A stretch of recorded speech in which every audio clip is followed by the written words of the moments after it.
సందీప్. నేను ఏలూరు జిల్లా ఈదులగూడెం అనే గ్రామం నుంచి వస్తున్నాను మేడం. మాది నిరుపేద కుటుంబం అండి, కూలి కుటుంబం నుంచి వస్తాం మేము. అయితే పాపకి నాకు మ్యారేజ్ అయిన తర్వాత 2 ఇయర్స్కి పాప పుట్టింది. ఈ పాపకి యాక్చువల్లీ చెవుడు మోగ అని తెలిసిందండి. తర్వాత హాస్పిటల్ చుట్టూ తిరిగామండి, అన్ని చోట్ల కూడా.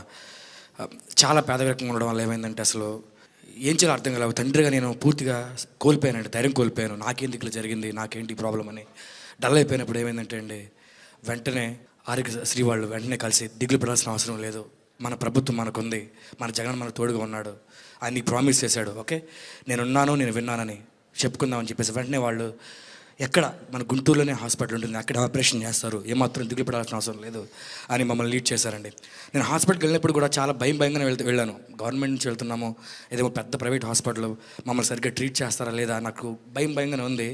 కానీ మేడం, మేము లోపలికి వెళ్ళిన దగ్గర నుంచి హాస్పిటల్ నుంచి చివరి రోజు వరకు కూడా, డిశ్చార్జ్ అయ్యే రోజు వరకు కూడా మమ్మల్ని వీఐపీ లాగా ట్రీట్ చేశారండి. ఒక కామన్ మ్యాన్ని వీఐపీ లెవెల్ ట్రీట్మెంట్ ఇచ్చాను. నేను ఊహించలేదండి, నిజంగా షాక్ అయ్యానండి నేను. అసలు ఇంత బాధించుకుంటారండి, ఒక ఫ్యామిలీ మెంబర్స్ లాగా చూసుకున్నారండి. అది ఆ క్రెడిట్ మాత్రం జగన్ గారికే దక్కుతుంది. ఆ తర్వాత మేడం నేను ఒకసారి హైదరాబాద్ కూడా వెళ్ళానండి. ఇలా ఎవరైతే మోగ చెవిటితో ఉన్నారో ఆ కంపెనీ వాళ్ళు చిన్న మీటింగ్ పెట్టారు. అక్కడ వెళ్ళినప్పుడు అనేక మంది పిల్లలు వేరే స్టేట్స్ నుంచి వచ్చారండి. వాళ్ళందరూ ఒక్క చెవికి మాత్రం ఆపరేషన్ చేసింది. ఈ పేపర్ చూసి అందరూ అడిగారు, మీ పాపకి 2 చెవులు చేశారు, మీరు ఎక్కడి నుంచి వచ్చారని అడిగారు నన్ను. మేము ఆంధ్రప్రదేశ్ నుంచి వచ్చానని చెప్పానండి. మా సైడ్ ఓన్లీ ఒక్క చెవికి అవకాశం ఉందండి, 2 చెవులకి చేశారంటే చాలా గ్రేట్ అండి, జగన్ గారు బాగా చేస్తారని చెప్పారండి. దేవుడు నా బిడ్డకి జన్మనిచ్చాడు, జగనన్న మరు జన్మనిచ్చాడండి, నా బిడ్డకి భవిష్యత్తునిచ్చాడండి. ఈరోజు ఈ పాప మాట్లాడుతుంది, ఈరోజు ఈ పాప వినగలుగుతుందంటే కేవలం జగనన్న పెట్టిన భిక్ష మాత్రమే. Really ma'am, I'm really touched.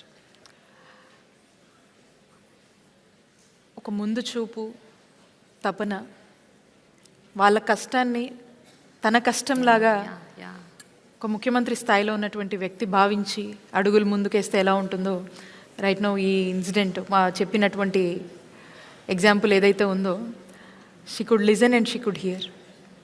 That's the result అండి, that's the result we could see. So cochlear, bicochlear లాంటి హై ఎండ్ ప్రొసీజర్స్ని కూడా ఆరోగ్యశ్రీ పరిధిలోకి తీసుకొచ్చి ఎంత ఖర్చు అయినా కూడా ఆనాడు వైఎస్ఆర్ గారు తీసుకొచ్చారు ఆ ఇనిషియేటివ్, జగన్ గారు కంటిన్యూ చేస్తున్నారు. ఎస్ అండి, అది ఎంత ఖర్చు అయినా పర్లేదని చెప్పి ఈరోజు వాళ్ళకు ఫ్రీ ఆఫ్ కాస్ట్లో ఇలాంటి మంచి వైద్య సేవల్ని అందించి, మరి ఏ లోటు లేకుండా ఆ పేరెంట్స్కి ఎంత భారంగా ఉంటుందో ఒకసారి మనం చూడగలుగుతున్నాం. అది మరి అలాంటి భారాన్ని తానే ముఖ్యమంత్రిగా ఉండి జగనన్నే మోసి ఈరోజు మరి వాళ్ళకి ఇంతటి వైద్యాన్ని రాష్ట్రంలో ఉన్న అందరికీ, ఇక్కడ ఒక ఎగ్జాంపుల్ మనం చూసాము, రాష్ట్రంలో ఉన్నటువంటి ప్రతి ఒక్కరు కూడా ఇంత మంచి ఖరీదైన వైద్యాన్ని అందించగలుగుతున్నామంటే ఒక మనసున్న ముఖ్యమంత్రికే సాధ్యమని మరొకసారి ఉదాహరణ నిరూపించింది.